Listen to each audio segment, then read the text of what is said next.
Assalamualaikum warahmatullahi wabarakatuh. Selamat pagi semuanya. Perkenalkan nama saya Viva Deimonia dengan NIM 21010124410010. Di sini saya akan mepresentasikan mengenai ujian akhir semester pada mata kuliah pembiayaan infrastruktur. Yang mana untuk ujian akhir semester ini, studi kasus yang saya ambil yaitu Financing PPP Project, Source and Financial Instrument, Case Study from China. Pentingnya pembangunan infrastruktur dan PPP. Untuk latar belakangnya sendiri, pembangunan infrastruktur adalah pilar utama pertumbuhan ekonomi, meningkatkan produktivitas dan kualitas hidup. Namun, pemerintah, terutama di negara berkembang, sering menghadapi keterbatasan anggaran publik untuk membiayai infrastruktur secara meluruh dan berkelanjutan. Untuk solusi PP-nya sendiri, skema Public-Private Partnership atau PPP menjadi solusi strategis. PPP memungkinkan kolaborasi antara pemerintah dan sektor swasta dalam pembiayaan, pembangunan, dan pengoperasian proyek. Ini meringankan beban fiskal pemerintah dan meningkatkan efisiensi proyek melalui keunggulan manajerial swasta. Selanjutnya ada tujuan dan manfaat penulisan sendiri. Yang pertama adalah menganalisis struktur pembiayaan, yang mana ini adalah menganalisis komprehensif struktur pembiayaan proyek infrastruktur PPP di Tiongkok, merujuk pada studi kasus Financing PPP Project Source and Financial Instrument Case Study from China.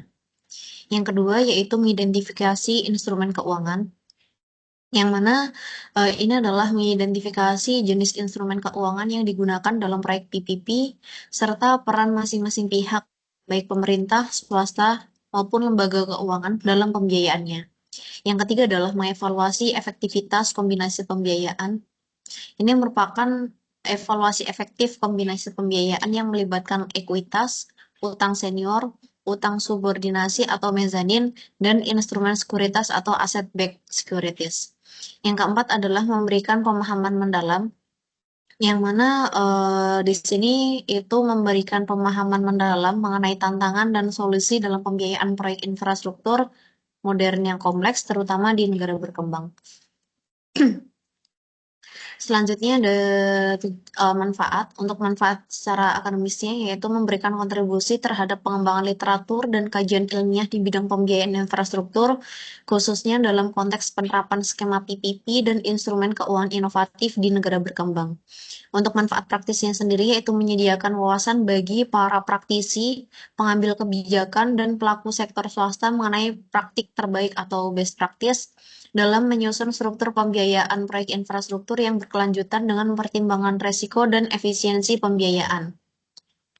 Untuk manfaat strategisnya sendiri yaitu mendorong adopsi model pembiayaan infrastruktur berbasis PPP yang lebih matang dan terukur, serta memfasilitasi pertimbangan dalam penyusunan regulasi dan kebijakan publik yang mendukung keterlibatan sektor swasta. Selanjutnya ada deskripsi umum proyek infrastruktur di Tiongkok.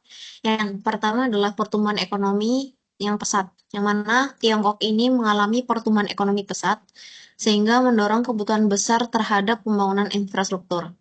Pemerintah merespon dengan mendorong partisipasi swasta melalui skema PPP. Yang kedua yaitu proyek transportasi jalan raya. Studi kasus berfokus pada pengembangan sistem transportasi jalan raya di kota besar Tiongkok yang membutuhkan investasi besar dengan efisiensi tinggi dan resiko terkendali. Yang ketiga adalah pembentukan SPV. Proyek melibatkan pembentukan Special Purpose Vehicle atau SPV oleh konsorsium investor swasta sebagai entitas pelaksana, bertanggung jawab atas pembiayaan, pembangunan, pengoperasian, serta pemeliharaan.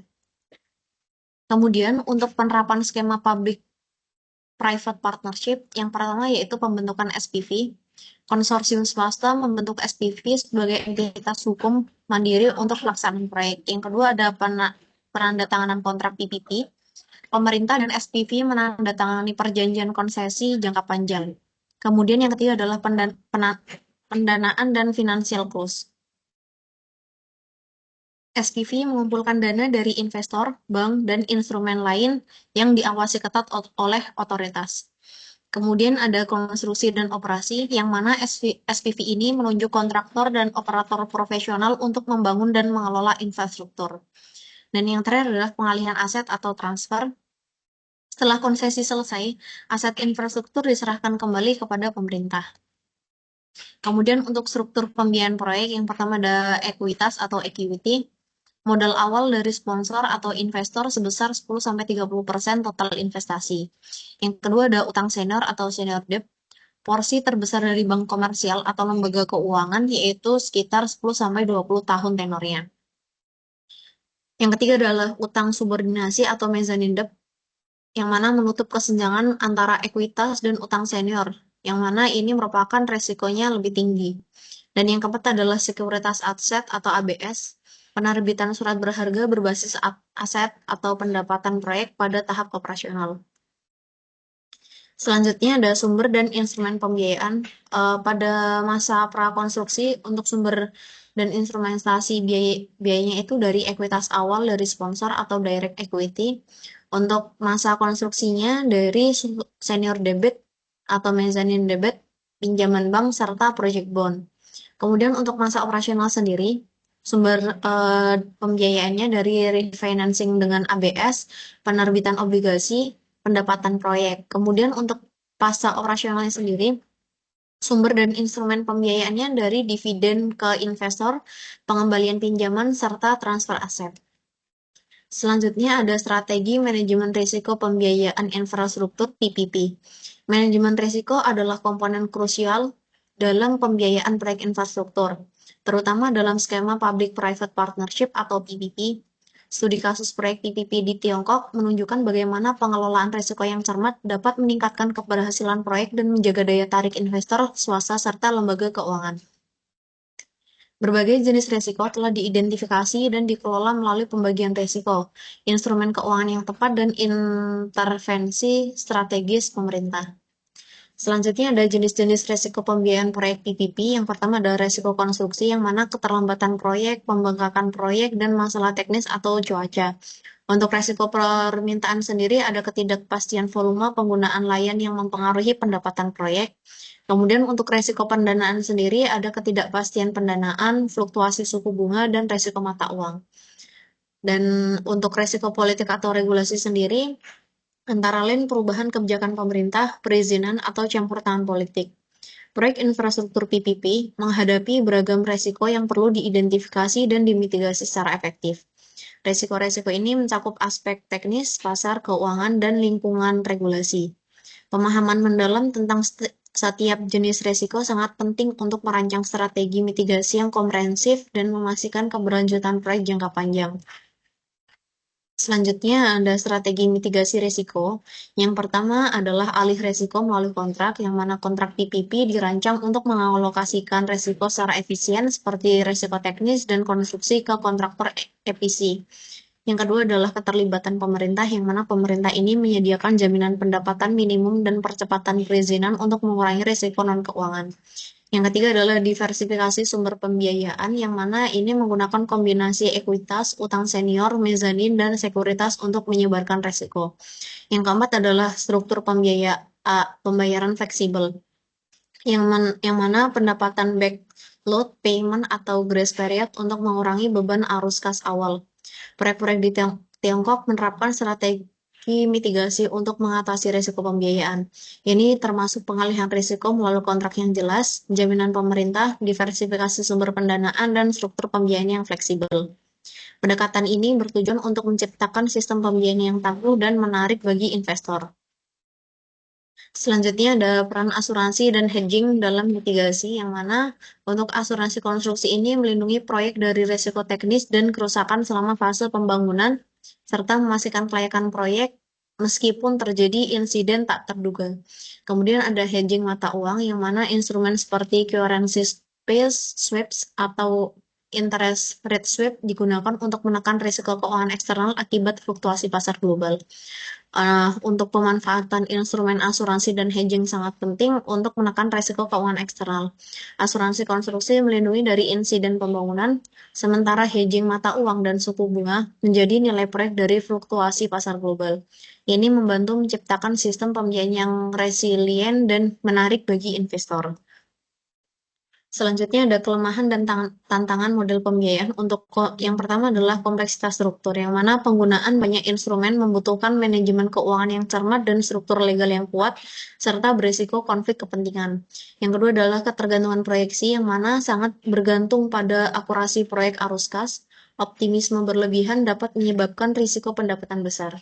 Yang ketiga adalah keterbatasan akses pasar, yang mana sekuritas aset atau ABS membutuhkan pasar keuangan yang berkembang dan investor yang matang menjadi kendala di negara berkembang. Untuk yang keempat adalah ketergantungan kebijakan, yang mana keberhasilan skema sangat tergantung pada kepastian hukum, regulasi stabil, dan komitmen pemerintah dalam dukungan non-keuangan. Meskipun efektif, model pembiayaan ini memiliki kelemahan. Kompleksitas struktur membutuhkan manajemen yang cermat, ketergantungan pada proyeksi pendapatan yang akurat, dan akses pasar modal yang matang menjadi tantangan. Selain itu, keberhasilan skema sangat bergantung pada kepastian hukum dan dukungan pemerintah yang stabil.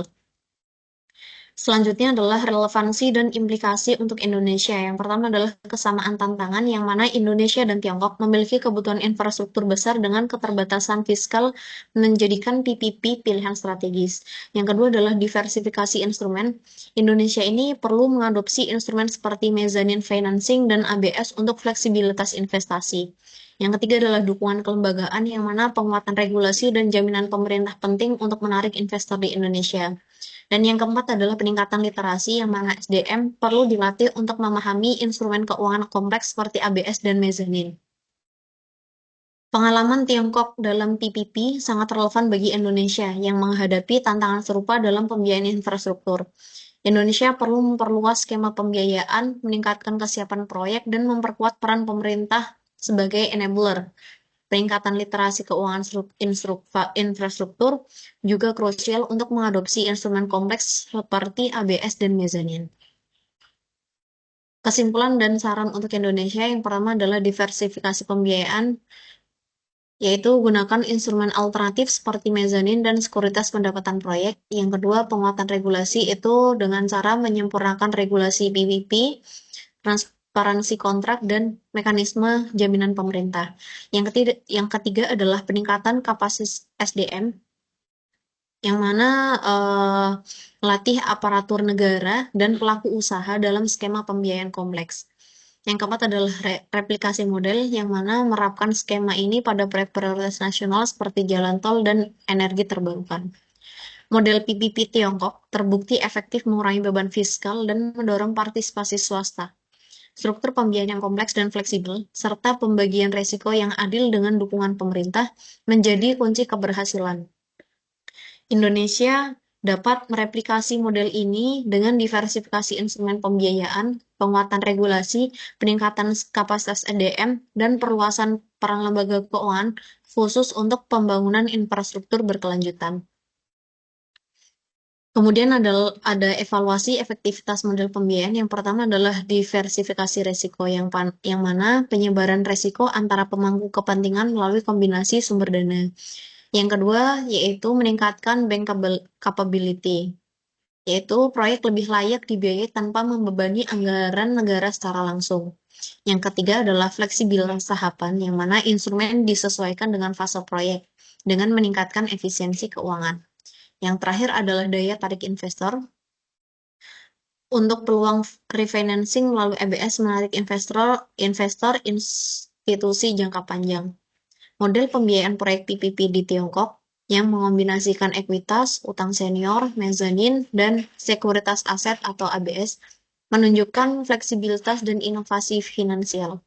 Keunggulan utamanya meliputi diversifikasi risiko, peningkatan bankability proyek, fleksibilitas dalam tahapan proyek, dan peningkatan daya tarik bagi investor institusi. Mungkin sekian yang dapat saya sampaikan terkait presentasi ujian akhir semester pada mata kuliah pembiayaan infrastruktur. Kurang lebihnya mohon maaf. Wassalamualaikum warahmatullahi wabarakatuh.